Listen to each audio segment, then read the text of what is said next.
You're tuned into the Writing Community Chat Show, the live streaming YouTube podcast that brings you the stories of authors, screenwriters, and more. Indie or established, this show's for the community, and we invite you to be a part of it. Head to the writingcommunitychatshow.com for more info. The WCCS. Together as one, we get it done. Hello and welcome to the Writing Community Chat Show.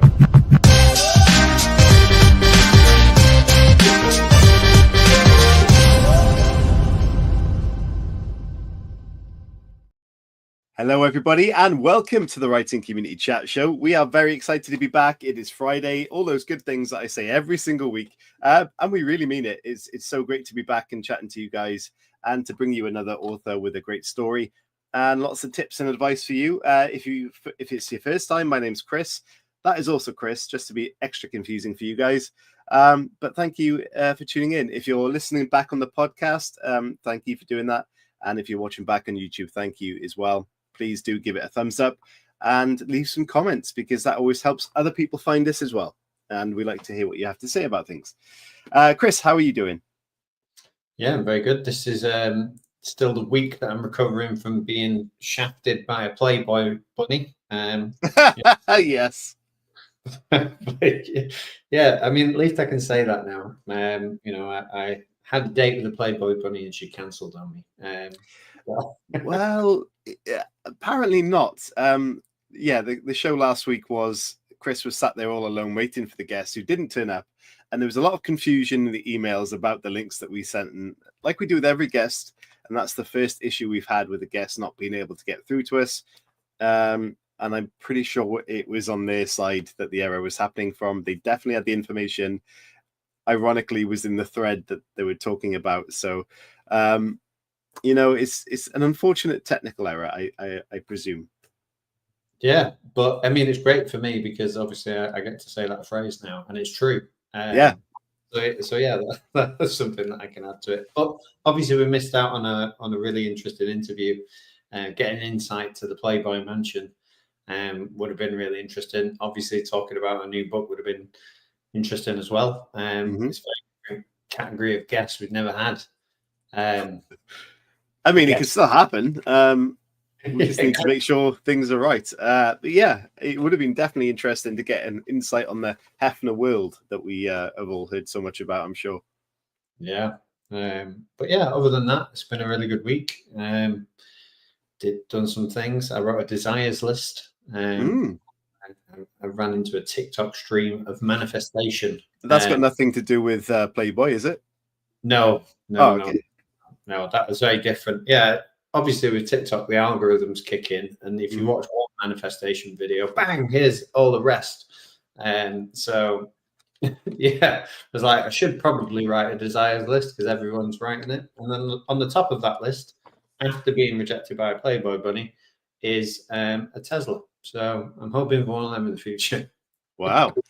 Maybe just give Elon Musk a tweet and see if he can drop you one. Yeah, sponsor the show with his car. Yeah. Why not?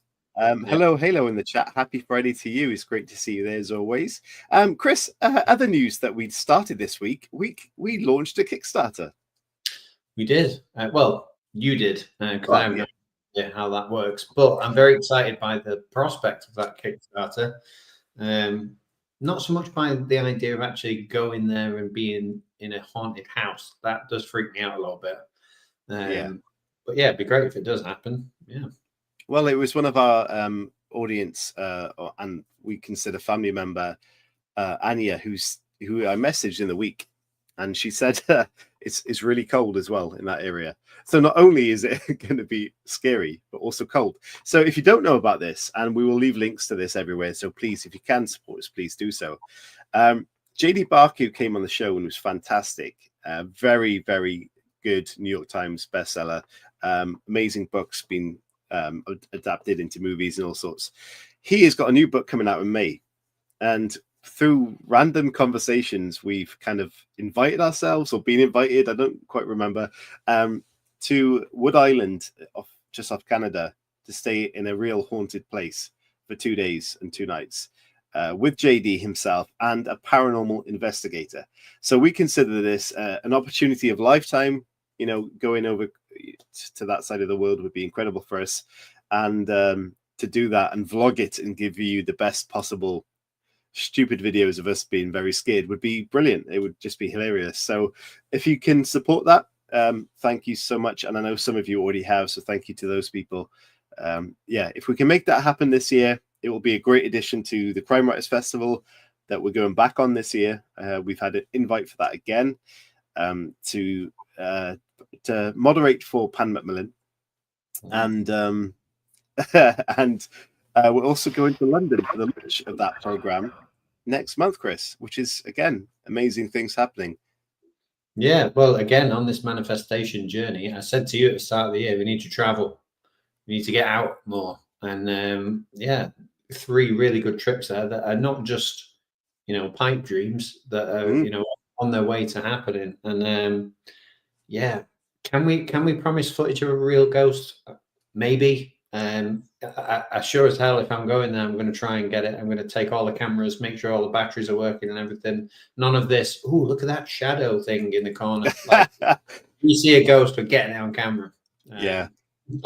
I was thinking about it, and I'll get our guest on very soon. I know we're ranted about this, but it's exciting for us.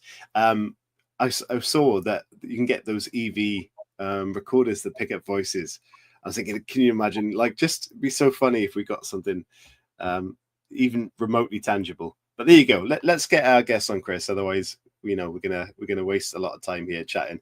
But we will possibly, there might be an after show if people are up for that, and we can definitely chat about that in more depth.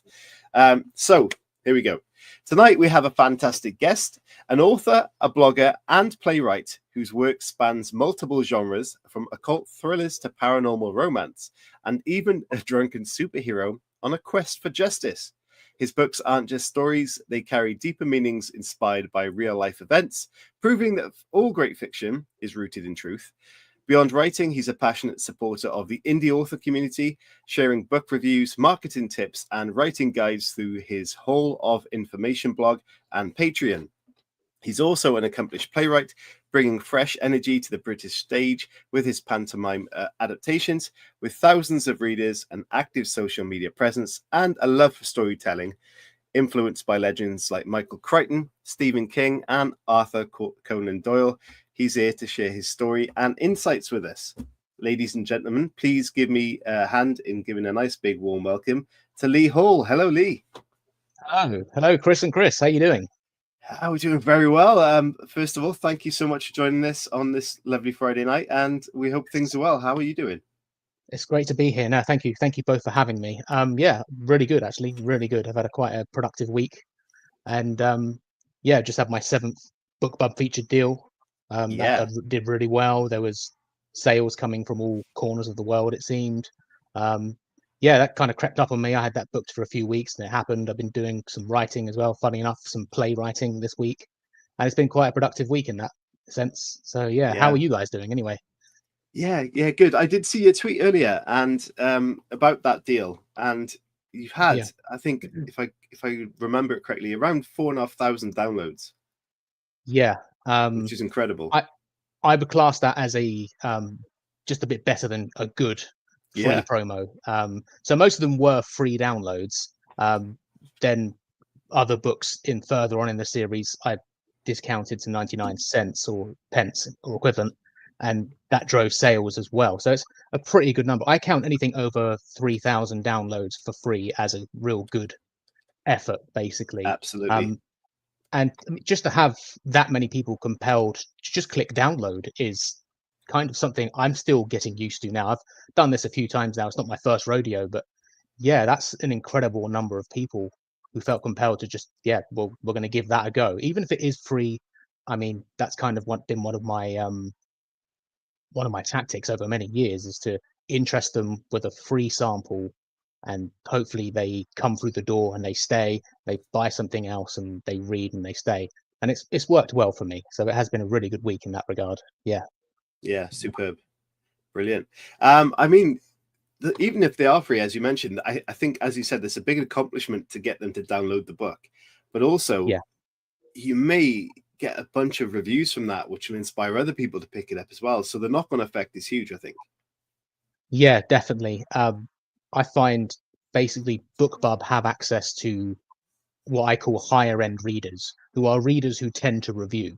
And that's something they boast as well over on their partners website. There's a whole host of kind of resources, and they boast a lot about their readers are avid readers. They review up to 4 times a month, that type of thing. So you're going to get Nice. people who review your stuff from the high end readers, which is basically what you pay for. So it's been well worth the money. It really has. Incredible. Yeah. Well, we'll talk about that in a bit, because that's something I've never used. I'm sure readers will be interested. Authors will be interested in that as well, who might not have ventured down there yet. But before we do that, we're going to find out a bit more about yourself and where you're from. So where in the world are you coming from right now? I'm located just outside of Reading in the UK. So it's between sort of Oxford and London, really, is a small town called Reading. I'm in the suburbs. I was previously in Oxfordshire. And yeah, and before then I lived in West London. So I'm a Londoner at heart. But yeah, got out of there in my sort of early 20s, and yeah, eventually found myself just outside of Reading. Nice. And are you in sort of any circles in terms of writers in the local community, or is it mainly online for you? Not really, no, just mainly online. Funnily enough, my father-in-law, Joe, is a poet. He's independently published. He does appearances, he does readings. He's the only real writer I know, or published person I know personally, and I'm in frequent contact with.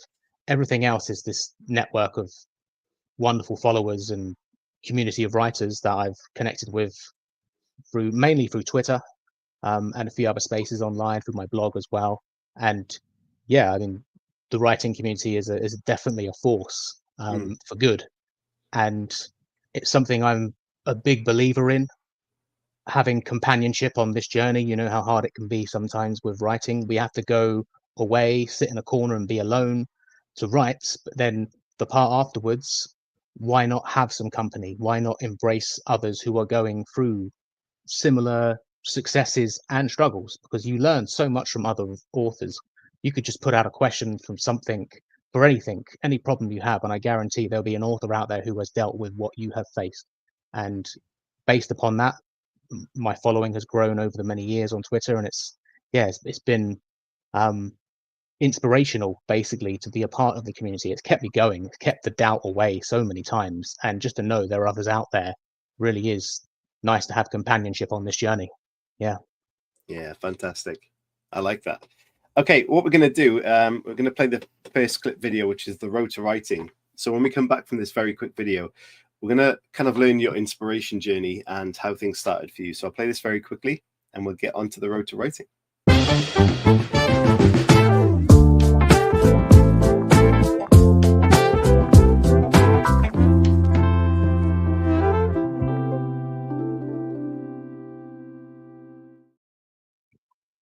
So Lee, what was the first point in your life where you thought, I want to be an author? And what was the first point where that became a reality? I mean, I was always a reader as a kid. Go as far back as when I was probably 9 or 10 years old. There was a campaign, I think, for cereal, and there were Roald Dahl books that they put in the cereal boxes. I remember staying up long past bedtime reading the likes of James and the Giant Peach or Fantastic Mr. Fox. At the same time, I had a very good, wonderful primary school teacher who was very much into books, reading, Tolkien. That introduced me to much more literature, and that was kind of my beginnings. And then, I don't know, active imagination, and eventually I put like the Action Man down, but the games kind of stayed in my head. And got to 11 or 12 years old, and I was like, why don't I put these down on pen and paper? And it basically, that's how it started. This was probably late 90s, early 2000s. And being a successful author was something back then that was highlighted quite well by an author who had recently published a book about Wizards, Harry Potter. I think it was only a few of the books are out by then, and it was massive.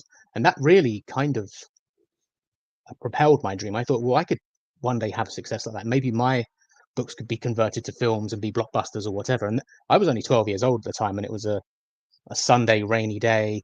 I had a Windows 98 computer, Microsoft Word, and I just started tapping keys basically. And this is why my brother and my dad were at football.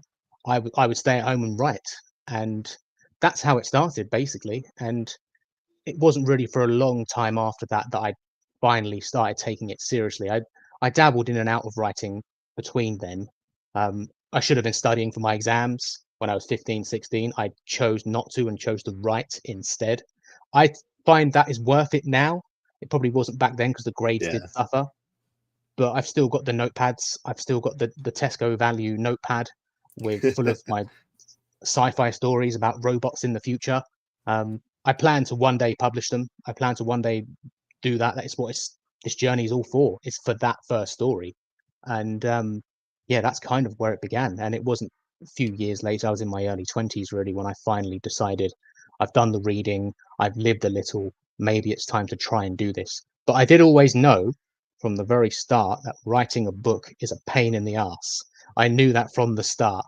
And I'd sometimes think, this is, yeah, you got to think of so many different moving parts, and to put a story together takes a lot. I knew it, and I knew that from the offset, but I was just so passionate about reading, being immersed in stories. It finally kind of hit me. Why don't I create my own immersive experience? And that's where it drove from, really. That it's really interesting. I think having that original story in your mind or on the paper still as something you really want to accomplish. We've had a few people in that situation, and they don't know about that story, or they've said, "I'll never do that story," because their writing at that time was not good or whatever. But I love the fact that concept you had then is still something you want to work with. And I think a story about robots now, looking at the future with technology and AI and all of those things, is probably the perfect time to start thinking about that again, Yeah, definitely. I have rewritten it. I started in 2018 and gradually put it together. It's in quite long form. It's probably 120,000, 130,000 words. I did try to query it a few years ago. I still don't think it's ready. I don't think I'm ready, but I'm full steam ahead at it one day. It's going to happen for me. It's why I'm in writing. And it's nice to have dreams, isn't it? I think it's good to have dreams as an author and aspirations, and that is my one true aim. That story is, I've taken it everywhere with me, and it's on the surface it sounds like the whole romantic notion of being an author, but that is what I truly do it for in writing, is for that first story. And there's a part of me as well that wants to be good enough to do it justice. And I want to be good enough to deliver this story. And as you're right, there's a whole new age of AI and robots and that kind of thing, and the story basically is about robots leaving and then coming back and trying to invade the planet as their own entity. So that's kind of where it is. You'll hear probably more about it one day and a little more late in the future, basically. But yeah, kind of what drives my writing ultimately. Yeah. Lee, can you remember when you first felt that you'd found your voice, and can you talk us through what that experience was like? It took some time. I think it took a few books to find, I would say, voice and flow. I think they're kind of the same thing. It's, as I said before, it's earlier, it's a pain in the ass writing. It doesn't get easier, but then sometimes it does. I would say after probably my second or third release, I kind of landed on a point where I have a process. I know how to do this, how I can do it, and kind of went with it from there. It took some time. It took some hours. I mean, hours upon hours of practice. There's probably more books unpublished or that I've started that have never seen the light of day compared to the ones that have, and they're like basically the good outcome ones. But then the rest of them were just spent basically practicing writing. And yeah, finding my voice probably happened between my third and fourth release, I think. And that's placed right on my superhero comedy, that's when it kind of, to me, that's when it felt like I was in my own element, really. Before then, it felt harder. Yeah, that's a really good question, by the way. Really good question. I was just going to probe you on that. Like, obviously, you said you sort of started to find your voice between that third and fourth book, and a lot of people that are maybe watching the show or listening to the show are probably in a similar situation in terms of maybe they've not written a book yet, or they've got aspirations to do so, or maybe they've written a couple and they're not quite there. So what were you doing before you found your voice that was helping you get to that point? And could you give anyone any advice? I think I was clouded, or maybe even held down, by being within the same genre. And to begin with, when I did start taking the writing seriously, it was that first sci-fi project, and then it was the sequels, then it was the prequels. It was all the same thing over and over again, and there was a lot of repetition there, and I was in the same series, and it became very nuclear. Basically, I was in the same place. And I think branching out to another genre is what really helped. Basically, it spread kind of my ability, and I kind of now have the belief that most writers, well, I definitely think that most writers can write in any genre. As long as you develop your process and your voice, you can probably take it to any genre. And I've done that, and I will continue to do that, and I continue to believe in that, basically.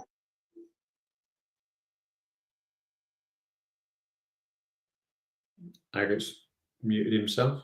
I have. I saw it flashing as well. I find it really interesting that you've written in multiple genres, and obviously you write playwrights as well. So I'd love to know the difference between those at some stage. But you know, even your latest book, which we'll talk about in a bit, is like a Western horror.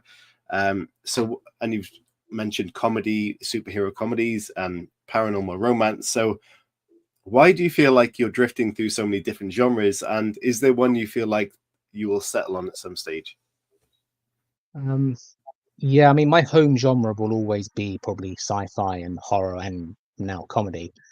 But yeah, it kind of just felt like,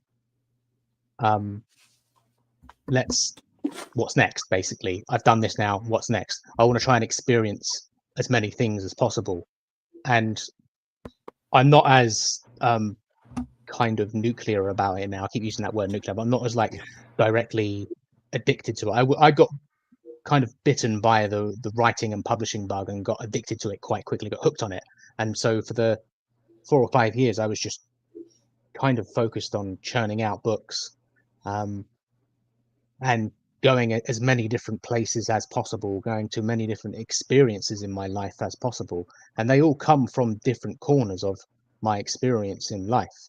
An example would be this paranormal romance, The Ghost Beside Me, is based upon a lot of real experience I've had. The place where I used to live, in Oxfordshire, in a small town called Watlington, the house I lived in was 1700s. It was a listed building. I know you guys are going to be going to a haunted house in Canada at some point. I'm a skeptic. I've never seen anything, but I felt something and I've heard something. And in that bedroom, like clockwork, I would be woken up at a certain hour nearly every time I fell asleep in that room. And I had this feeling something was watching me. So I used that, and I thought, why don't we expand upon that? We could use that concept, that bedroom, base it all in one room, and a guy's living in there. He's maybe under duress at work. He's got a lot of stress going on, and he develops, first of all, makes contact with something in that room, and then it goes further and further, and it becomes basically the ghost of a person that he then connects with in a romantic way. Basically, I thought the paranormal romance bit would probably be the selling point. Really, you can't just have someone sitting in a room being disturbed or poked by a ghost. That's kind of boring. But the romance part, I thought I could do this. It's 59 pages long. If it is a little bit awkward and wooden, that's okay. We'll do the story, then get out. And I think I've achieved what I wanted to achieve with it. I think it is a love story, and it's also a powerful paranormal romance. And yeah, that's kind of a part of my experience in life that that kind of experience set me off on a course to then take it way further fictionally and turn the volume all the way up. And that's kind of what I did, basically. Nice. I'd love to think that when we go away, if we do get to go away, that Chris will be woken up by a romantic ghost. That would be hilarious. In the middle of the night by anything, that'd be okay. Yeah. So, I mean, writing different genres is a tricky accomplishment, but also writing playwrights must be very different to writing novels. So what's the major difference there? And do you actually have a preference on writing novels or playwright?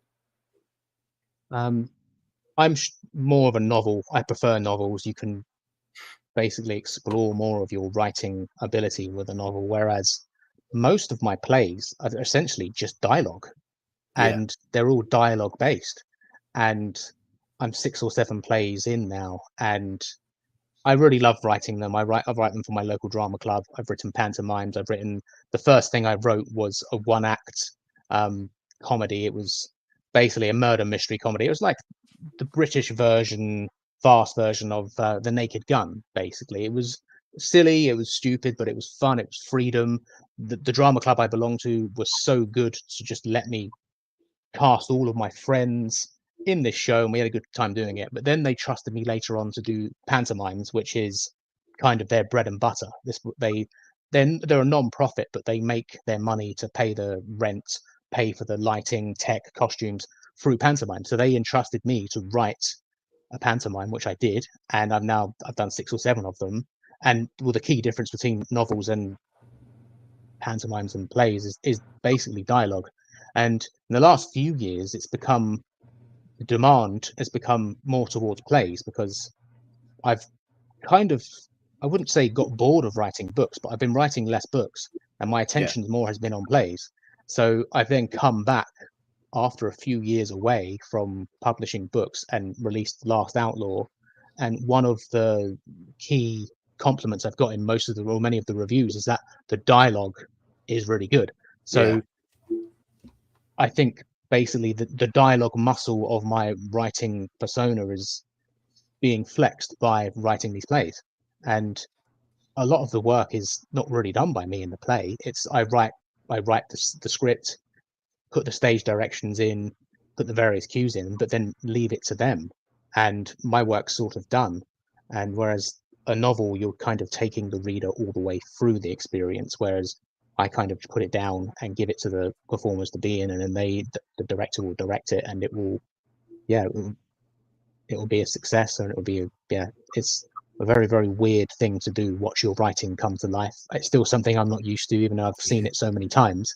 One of the most rewarding things, I think the most rewarding part of my writing is not seeing the plays come to life. It's seeing the performers have the time of their life up on that stage, making friends, making memories.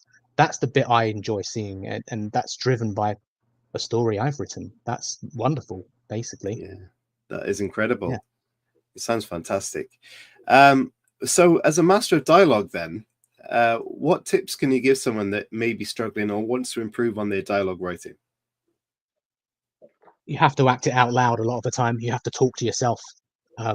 Talking to yourself is kind of, I think, a rite of passage for most writers. I think I'm always getting caught by someone talking to myself and trying to style it out that I'm on the phone, I've got an earpiece in or something.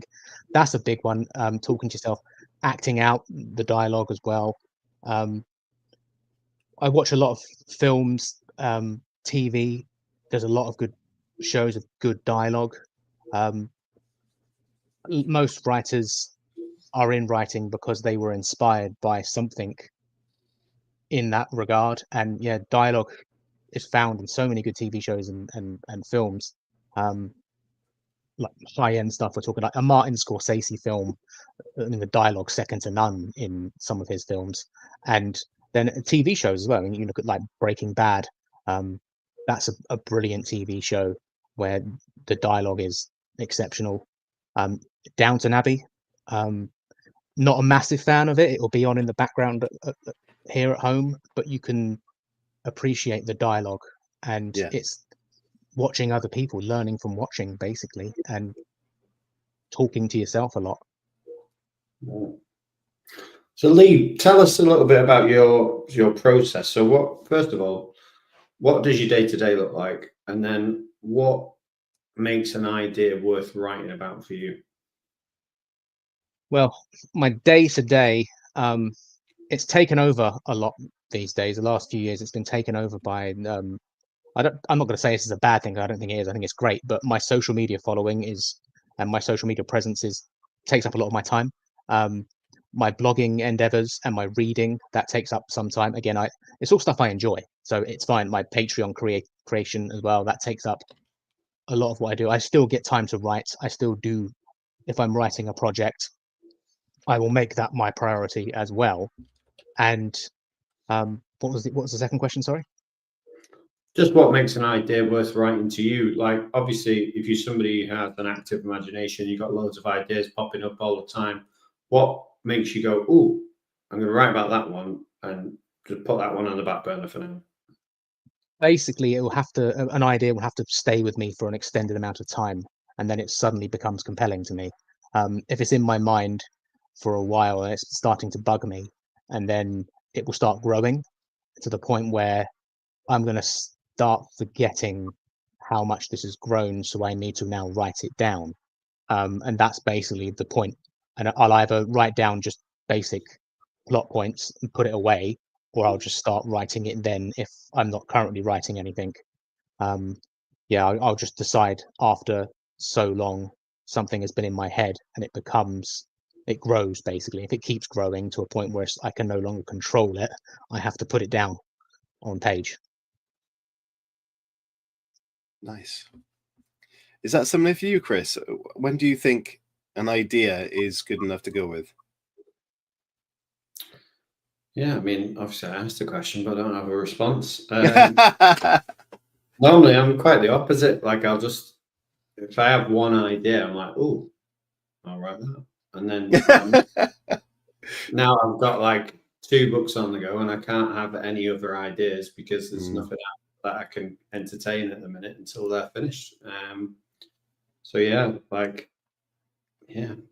think I'm a one-track person. Like I don't, if something pops up, I'm not going to entertain it. So if it's a good idea for me, it'll come back again in the future, I'm sure.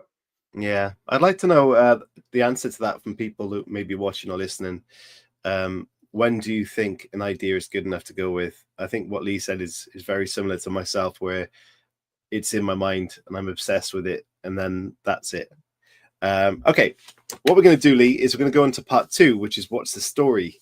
So when we come back from this very short video, can you tell us what the Last Outlaw is all about?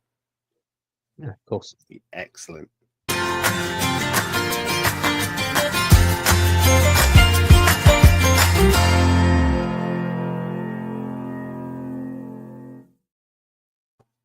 So Lee, the Last Outlaw, tell us about it. Well, Last Outlaw is a Western horror novella set in the turn of 20th century in a small town in America known as Haddington. And basically there is a small diminishing gang of, I would say, outlaws, those on the wrong side of the law, who just happen to be in town when a haul of gold is coming through, and this haul of gold is being stored in the local bank until it's moved on to the next town. And so these criminals or these outlaws are approached by an old friend who happens to live in the town about perhaps doing a bank heist. But that's just really a cover for the fact that this town is infested with monsters, and there's a hive mind thing going on with all the locals, and it's all a bit clicky. And so these couple of outlaws, who are basically an adopted daughter and father duo, they end up in the middle of this storm of all these monsters and creatures, and they have to team up with a local marshal. There's a creature hunter that comes in, and they have to try and survive the night. But it's about blending the lines between law and outlaw. Criminals and lawmen are having to align in order to basically survive. That's what it's about. And yeah, I had an incredible amount of fun writing it. Western is one of my favorite genres, and yeah, glad to have done it. Really, it's been a really good experience doing. I was going to ask what the inspiration was for going in down this road in terms of Western and sort of horror. So it's obviously you're a fan of the Westerns. Is there anything specific that may have prompted this story? Yeah, so I wrote this first draft of this in 2020. It was always supposed to be a short story, like what it is, what it represents. And well, the year before, I was playing video game Red Dead Redemption, Red Dead Redemption 2 anyway, which is a wonderful game. That partly inspired me to think, I quite fancy a Western. There's a huge part of it as well that Last Outlaw is set in the same town as my debut book, Open Evening, but just 100 years previously. So it felt like a natural fit, because I don't think I could just do a Western like kind of love story or a Western like epic. It would have to be a blend of two genres. And I know horror very well. I know fast-paced horror very well, and using the already established setting just 100 years before, basically. And another big driver for that and inspiration for that was I'm a big fan of the Back to the Future trilogy, and in the third film, which is a kind of a departure from the other two, they go back to the Old West, and I thought, well, it would be nice to do that to my first book, do a version of that and go back to 100 years before. And that's basically where it comes from, really. I like that story. And do you think, is there a connection between the two stories being in the same location, or is it completely separate? Yes, that's similar sort of thing happens in my first book, Open Evening, except Open Evening is a high school horror set in this town where a similar sort of thing would happen that happened in Last Outlaw. And so, yeah, it's kind of a switch of times, but the same sort of thing happens basically, and they are connected, but they can also both be enjoyed as standalone as well. Yeah, I think an important thing for me as an indie author is to make most of my books as standalone as possible while also having series value, because I'm always trying to pick up new readers, and I've written sequels. I've got a 5-part series out there. The first 3 books in the series can be standalone for marketability, because it's super hard to find readers as an indie author. And yeah, I thought, let's make it semi standalone, but also we'll put in a few Easter eggs for the eagle-eyed, and that's kind of what we went with. Yeah. Nice. Okay, if you could describe The Last Outlaw in just 3 words, what 3 words could you describe it as?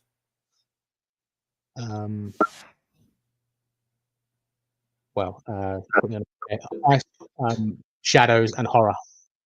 What was the first one there? Sorry, I missed it. Heist. Heist. Yeah, heist, shadow, horror. Yeah. Nice. I like that. Nice. Lee, let's dig into your expertise a little bit in terms of, I'm really interested about any tips that you can give for writing horror, or any tips that you could give for writing comedy, because those two genres are notoriously difficult. And I think it'd be great if you could give a few tips to people listening and watching. Yeah. Horror for me is kind of all about pacing. I think it's all about my horror is generally fast paced. There's always something happening, and that kind of heightens the sense of, like a lot of my horror, there's unpredictability in there. So there's a lot going on. There's a lot of there's either movement, or there's dialogue, or there's action. There's always something happening in my horror. I think horror can be very sensory like that, and partnered with some description. Again, that's probably not my strong point anymore, but with some description and some strong dialogue,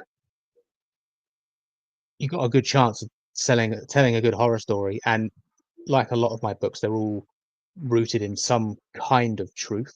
And I think if you can find something within your story that you've experienced yourself that makes it just that little bit more real.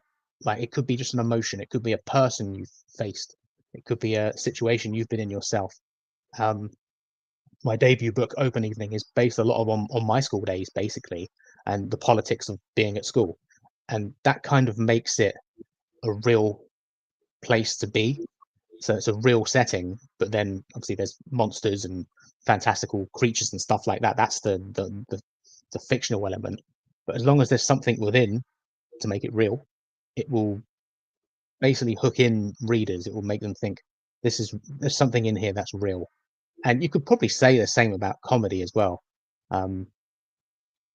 Comedy is a difficult one, because the world is changing so much. The way the world perceives comedy so much these days compared to even 5 years ago. It's moved on a lot. There's a lot of people being afraid in case you offend someone, and I very much understand it. You could use a certain phrase today, and in 10 years' time, it might not be as kind of accepted. In my comedy, I try to be as honest as I possibly can.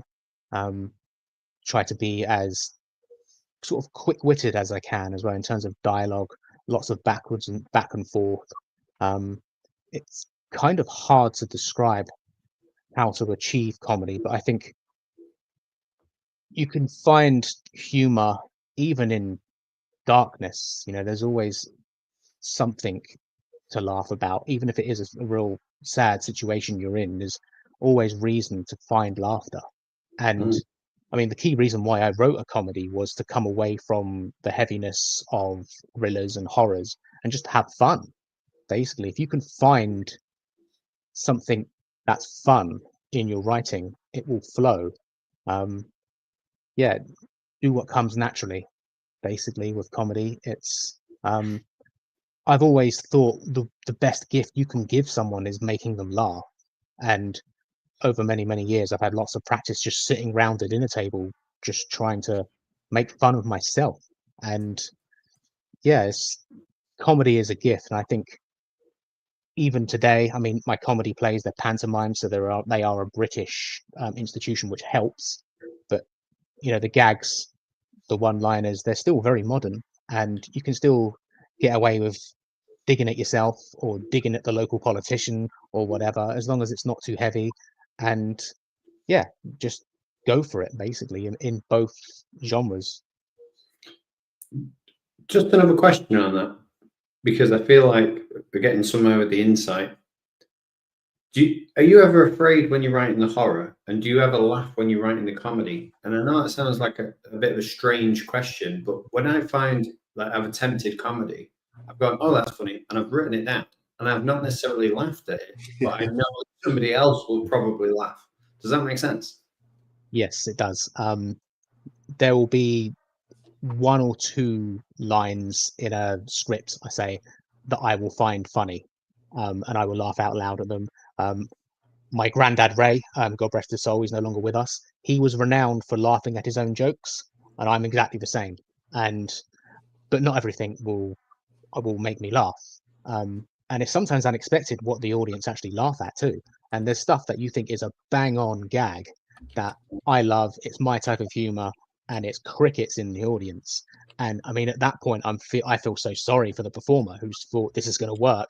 We've laughed at it every rehearsal, and then the audience have just not found it funny. But then something really unexpected has become funny. So yeah, I think it's a bit of a balance, because you're so in the detail of constructing it. You see how it's made, so you probably won't find it as funny. So that's normal. What you're saying there is normal, and the same with horror as well. I don't really get scared of my own stuff, I would say. First of all, and might sound a little bit weird, but as a horror author, I quite enjoy being scared. I enjoy horror films. I enjoy the occasional jump scare. They're done way too frequently, probably, in films now, but every now and then I like a good scare. So with that in mind, maybe I'm a little bit numbed to it, so I don't really find my stuff scary as much as I see something that's maybe quite scary in my work, and I'll be like, someone would appreciate that. on the scary side. It's quite difficult horror. Yeah, I don't really get scared by my own stuff. I'm quite hard to scare anyway, really. I did used to have a boss who would jump out on me behind doors. So when someone does that now, I'm completely numb to it because I'm so used to expecting somebody jumping out on me. But yeah, that's just a personal story. But yeah,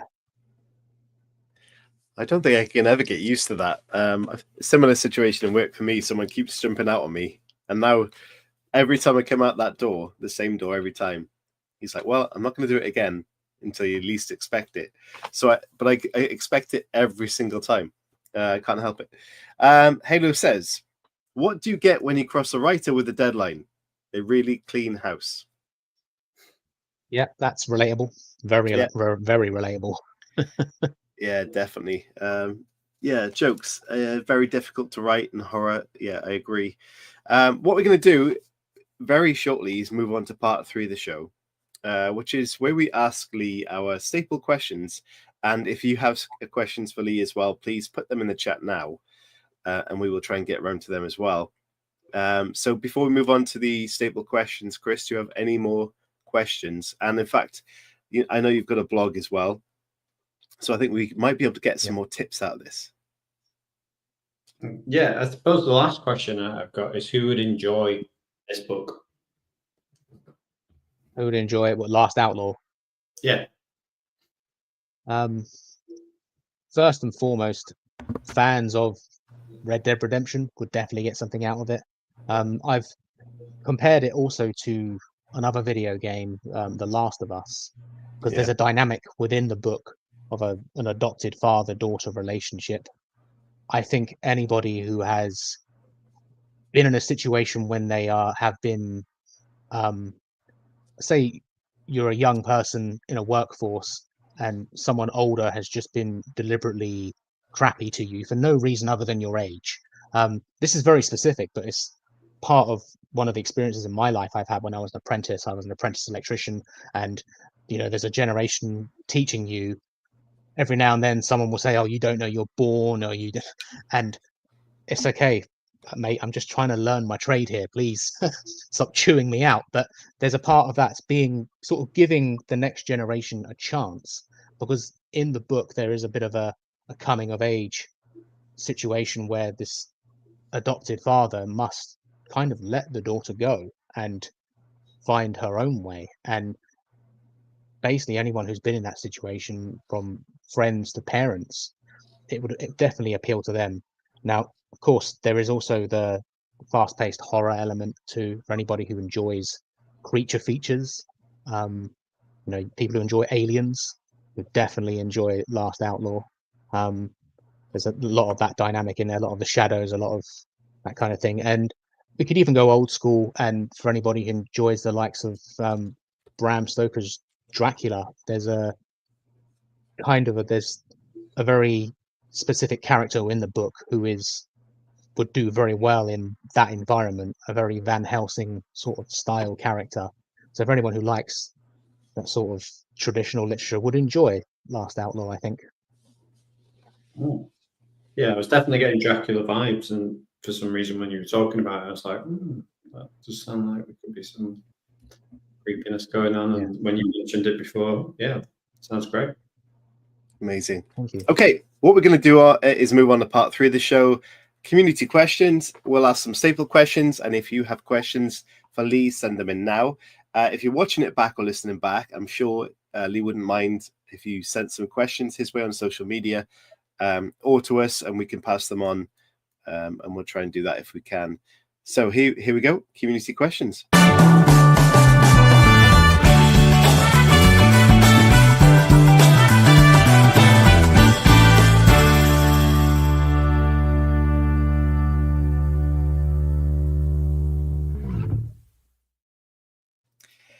So, Lee, I'll kick us off today. If you could take any character from the world of fiction and drop that character into, say, The Last Outlaw, what character from the world of fiction are you going to take and why? I mean, I would probably, as a Back to the Future fan, I'm going to say Doc Brown, just for the fact he'd probably say Great Scott quite a lot. quite a lot. Sorry. But yeah, he's always been a character that's resonated with me. He's always got a solution for something. He's always got some fantastical way of trying to get out of something, and he's an inventor. He's quite inventive. I think he would probably fit quite well in the dynamic of. So in the book, there are an unlikely band of heroes that put together, and you could easily slot Doc Brown in there. That'd be quite interesting. I mean, how he would get there, of course, it might be through the DeLorean. So maybe the DeLorean's parked in a cave somewhere nearby. As you can tell, Last Outlaw might have been a little bit inspired by Back to the Future 3. But yeah, definitely Doc Brown. Nice. Nice. I can't remember all the staple questions because it's been a while since we.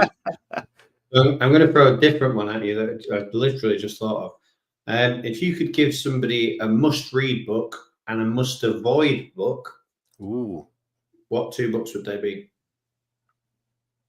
Ooh, that's a cheeky question, Chris. So, I mean, I read and review a lot of indie books, and there's some great indie books out there. Last year, I read a whole range of different genres and lengths, whatnot. I'm going to say there's a book I particularly enjoyed. It's a cozy murder mystery. It's called Murder at the Pirate Festival by Abigail Yardimchi, and it's based in a fictional sort of South Coast town where a murder takes place at a pirate festival. And I just really enjoyed it. I loved every minute of it. It's quite modern as well. I think the main character has ADHD, and it was just really refreshing to read. And I would highly recommend that to anyone. It's called Murder at the Pirate Festival. Yeah, a book to avoid. I'm pretty hard to convince to put a book down. In fact, I would probably, from memory, there's probably only really one book I've ever put down and not been able to complete. And I tried several times. It might come as a surprise, it might not. The Bourne Identity by Robert Ludlum.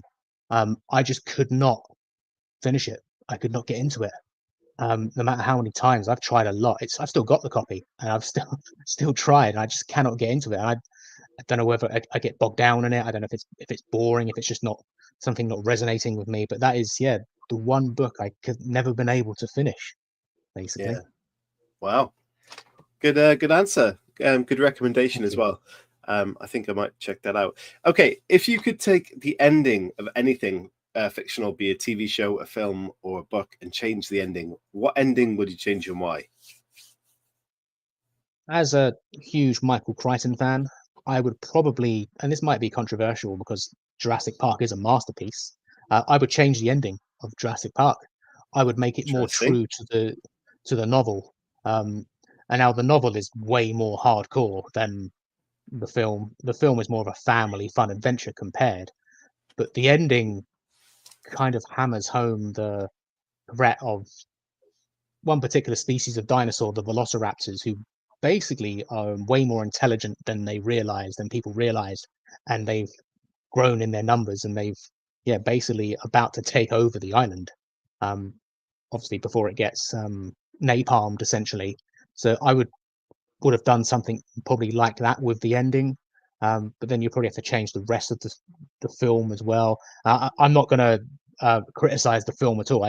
Jurassic Park is one of my favorite films. I mean, I wore out several VHS copies of it as a kid, but I would love to see a version that would be true to the novelization, which is a fantastic read, by the way. Nice.